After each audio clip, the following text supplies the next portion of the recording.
हरे कृष्णा, राधे राधे। मैं Kavita Totla, lecturer in Hindi, government of Rajasthan. REET में चयनित सभी विद्यार्थियों को बहुत बहुत बधाई।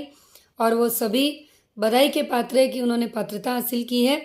और मुझसे जुड़े जितने भी स्टूडेंट्स हैं यूट्यूब चैनल पे और टेलीग्राम पे, उन सभी के लिए मैं कहना चाहूँगी कि वो सभी जिन्होंने मुझे अपने नंबर सेंड किए हैं, बहुत सारों के मुझे पता चल चुके हैं और बहुत के नहीं चले, पर सभी को बहुत बहुत बधाई हो। और मेरी यही कामना है कि आप सभी अपनी एक सीट लेने में बिल्कुल कामयाब हो, आपको सफलता मिले, आप इसी तरह आगे बढ़ते रहें और अपनी मंजिल को प्राप्त करते रहें। ईश्वर आपकी हमेशा मदद करे और आप अपने कर्म के प्रति सजग रहें। ये दो चीज़ें ही हैं जिन्होंने आज आपको यहाँ तक पहुँचाया है। सिर्फ दो ही चीज़ें, एक आपकी मेहनत और एक आपके उस ऊपर वाले का साथ। इन दोनों चीज़ों ने आज आपको ये मुकाम दिया है। अब बात ये है कि हमने रीट तो क्लियर कर ली और पात्रता भी हासिल कर ली, और सबसे बड़ी समस्या ये हो गई है कि रीट भी हो गई, पात्रता भी हमने ले ली, लेकिन हमने तो फर्स्ट ग्रेड का भी फॉर्म भरा है, सेकंड का भी भरा है, और इधर रीट भी क्लियर हो गया। अब यहाँ पर भटकाव की बहुत बड़ी स्थिति आ गई है, बहुत पेचीदा एक समस्या हो गई है कि अब किया क्या जाए। कि हम सेकंड ग्रेड की कर रहे थे या हम अभी फर्स्ट ग्रेड की कर रहे थे, तो फर्स्ट ग्रेड तो ये एग्ज़ाम होने वाला है, उसका तो कोई इशू नहीं है, क्योंकि वो तो अभी 11 से 20 के बीच में जो भी मामला है वो सारा ख़त्म हो जाएगा।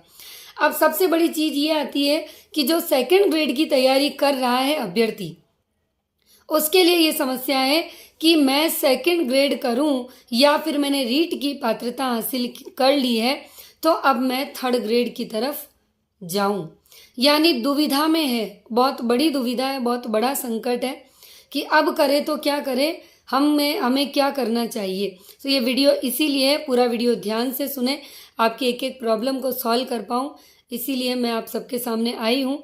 हो सकता है आपकी प्रॉब्लम सोल्व हो जाए, या फिर हो सकता है कि कुछ सवाल आपके मन में रह जाए, और जो रह जाए वो कमेंट सेक्शन में ज़रूर पूछ सकते हैं। बाकी पूरा प्रयास ये है कि मैं आपके हर सवाल का जवाब, या मुझे नहीं पता है, लेकिन एक अभ्यर्थी मैं भी रही हूँ, एक परीक्षार्थी मैं भी रही हूँ, तो जितनी आपकी भावनाओं को समझ के मैं यहाँ पर आपको उत्तर दूंगी, आप उससे बिल्कुल संतुष्ट हो जाएंगे। सबसे पहली बात, आपने पात्रता हासिल की, बधाई के पात्र, बहुत अच्छी बात।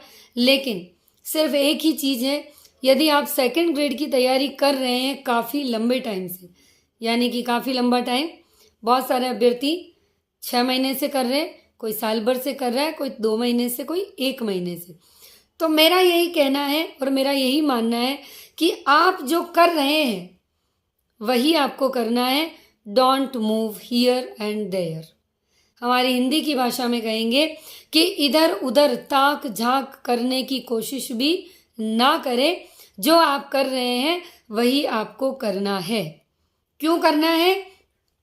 पिछले 2 महीने से हो या 1 महीने से हो, या फिर आप 6 महीने से हो, या फिर आप साल भर से हो, जो चीज़ें अभी तक पढ़ रहे थे, जिस फ्लो में आप चल रहे थे, वहाँ तक पहुँचने में भी आपको समय लगा है। उस पाठ्यक्रम को समझकर और उस लेवल तक आने में, सारे मैटर को इकट्ठा करने में, सारी जानकारी को एक जगह संचित करने में और अपने दिमाग को उस जगह लाकर सेट करने में आपने बहुत बड़ा वक्त लिया है और वक्त दिया है। तो अब आप ये बताइए कि यदि आप रीट की पात्रता हासिल करने मात्र से अगर ये सोच लेते हैं कि मैं थर्ड ग्रेड का एग्ज़ाम देना चाहती हूँ या देना चाहता हूँ और मुझे थर्ड ग्रेड की तैयारी कर लेनी चाहिए, तो हमारे पास कितने महीने हैं? जनवरी में पेपर है आपका और दिसंबर में सेकंड ग्रेड है। मुझे बस इतना बता दीजिए, क्या थर्ड ग्रेड के पाठ्यक्रम को समझ के, उसके सारे मैटर को इकट्ठा करके, अपने दिमाग को सेट करके और वहाँ तक पहुँचने में क्या आप मात्र और मात्र 5 दिन का सहारा ले सकते हैं? यदि आप 5 से 7 दिन का सहारा इसमें ले सकते हैं तो आप फिर भी सोच सकते हैं, और वो भी 0 से शुरू करना होगा आपको, क्योंकि कुछ भी आपका पढ़ा हुआ नहीं है। माना कि आपका पढ़ा हुआ होगा, लेकिन फिर भी अभी जो रीट का पाठ्यक्रम आया है वो आपको पता है कि बिल्कुल चेंज और बहुत ही डेप्थ है। तो आप कितना कर पाएंगे ये आप अच्छे से जानते हैं उस चीज़ को। तो बेटर है जो तैयारी आप कर रहे थे वही कीजिए। मेरा तो यही कहना है, सफलता भी आपको उसी में मिलेगी, ये मैं 100% कह सकती हूँ। केवल खाली पात्रता मिल जाने से सीट नहीं मिला करती, इस बात को आप समझ सकते हैं कि पात्रता मिलने से सीट नहीं मिलती।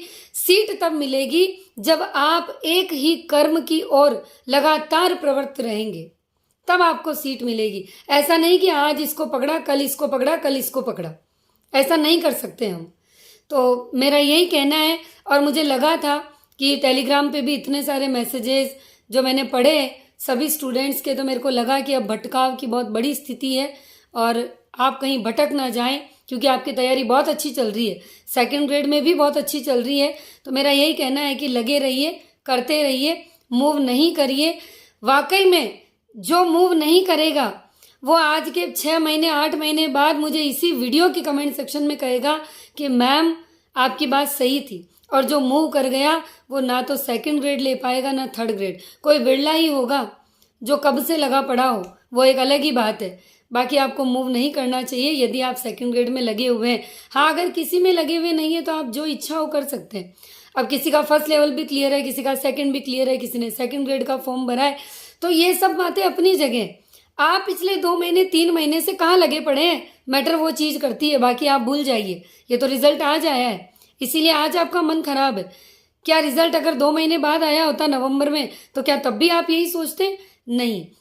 आप चीज़ों को 3 से 4 महीने में कभी नहीं समेट सकते, क्योंकि पढ़ने वाले व्यक्ति को अच्छे से पता है एक पाठ्यक्रम को समझ के सारे मैटर को इकट्ठा करके और वहाँ तक अपने माइंड को सेट करके और फिर इन चीज़ों पे चलना एक तलवार की धार के बराबर है।